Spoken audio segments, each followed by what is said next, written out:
नमस्कार. लाडकी बहीण योजनेच्या या नवीन अपडेटेड व्हिडिओमध्ये आपल्या सगळ्यांचं पुन्हा एकदा स्वागत करतो. लाडकी बहीण योजनेबाबतची नवीन आणि सर्वात महत्त्वाची अपडेट आलेली आहे. लगेच बघा, कारण या व्हिडिओमध्ये आपल्याला पूर्णपणे लाडकी बहीण योजनेचे काही अर्जाची पडताळणी होणार आहेत आणि त्या पडताळणीच्या दरम्यान कोणते अर्ज बाद होणार आहेत आणि अदिती तटकरे मॅडमनी याबद्दलची कोणती महत्त्वाची घोषणा केलेली आहे याबद्दलची संपूर्ण माहिती मिळणार आहे. तर व्हिडिओ अजिबात स्किप करू नका आणि जेवढे होता होईल तेवढे व्हिडिओ पूर्णपणे पाहण्याचा प्रयत्न करा. तर चला बघूया याबद्दलची सर्वात महत्त्वाची अपडेट काय आहे. आणि चॅनलवर जर नवीन असाल तर चॅनलला सबस्क्राईब करायला विसरू नका आणि व्हिडिओ लाईक आणि शेअर करत जा.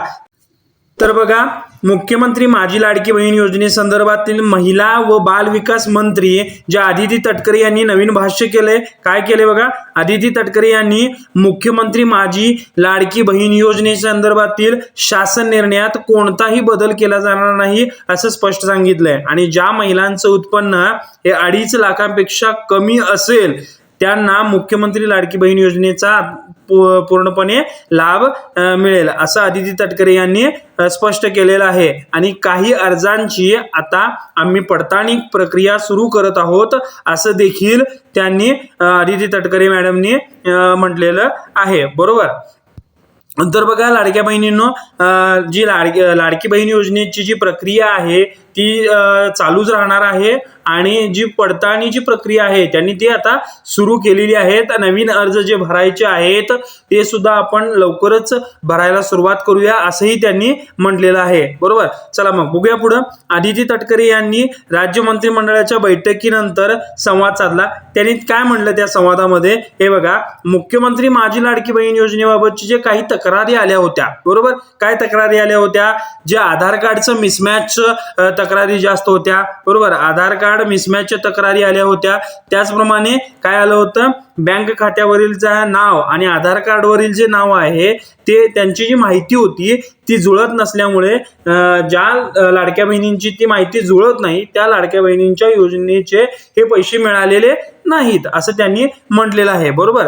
लाडकी बहीण योजनेबाबतची जी पडताळणीची यंत्रणा आहे ती आता आम्ही तयार करत आहोत आणि ते यंत्रणा आम्ही जोरात सुरू करणार आहे असं अदिती तटकरे यांनी म्हटलेलं आहे. बरोबर. बघा, शासन निर्णयात कोणताही बदल होणार नाही असं स्पष्ट अदिती तटकरे यांनी म्हटलेलं आहे. बघ, तो काय आहे नेमका तर बघूया. बघा, मुख्यमंत्री माझी लाडकी बहीण योजनेचा जो शासन निर्णय काढण्यात आलेला आहे त्यामध्ये कसलाही बदल होणार नाही असं अदिती तटकरे यांनी म्हटलं आहे.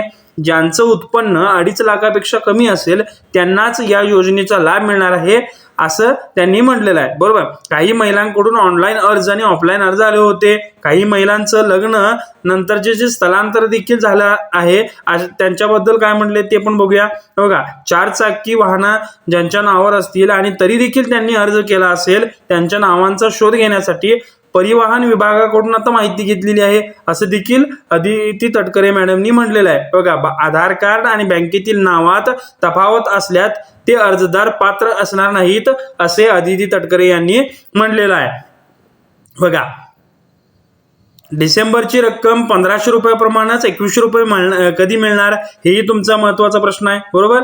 मुख्यमंत्री माझी लाडकी बहीण योजनेचा डिसेंबर महिन्याचा हप्ता शेवटच्या आठवड्यात जमा करण्यात आला होता. आतापर्यंत मुख्यमंत्री माझी लाडकी बहीण योजनेचे 6 हप्ते महिलांच्या खात्यात वर्ग करण्यात आले आहेत.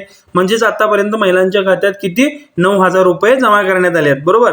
डिसेंबरच्या हप्त्याची रक्कम 1500 रुपयानुसार महिलांच्या खात्यात वर्ग करण्यात आलेली आहे. महायुतीने दिलेल्या आश्वासनाप्रमाणे राज्य सरकार लाडकी बहीण योजनेची रक्कम ही 1500 रुपयेवरून 2100 रुपये कधी करणार याकडे सगळ्या महिलांचं लक्ष लागलेलं आहे. याबद्दलचे जे नवीन अपडेट आहे ते मी तुम्हाला या चॅनलच्या संदर्भाने या चॅनलच्या वतीने मी लगेच तुम्हाला सांगण्याचा प्रयत्न करत असतो. दररोज मी व्हिडिओ पोस्ट करतो आणि अपलोड करत असतो. तर चॅनलवर जर नवीन असाल तर चॅनलला सबस्क्राईब करायला विसरू नका, जेणेकरून अशा पद्धतीचे माहिती तुम्हाला लाडक्या बहीण योजनेचे अपडेट लगेच मिळेल. त्यामुळे चॅनलला सबस्क्राईब करा आणि जेवढा होता होईल तेवढे माझे व्हिडिओ शेअर करत जा, जेणेकरून लाडकी बहीण योजनेबद्दल चे जे अपडेट आहे ते लाडक्या बहिणीला पूर्णपणे मिळत राहील. तर हीच होती लाडकी बहीण योजनेबाबतची संपूर्ण माहिती. तर तुम्हाला काय वाटतंय या योजनेबद्दलचे काय तुमचे मनातले प्रश्न असतील तर मला कमेंट करायला विसरू नका. तर भेटूया पुन्हा एकदा अशाच एका नवीन व्हिडिओमध्ये. धन्यवाद.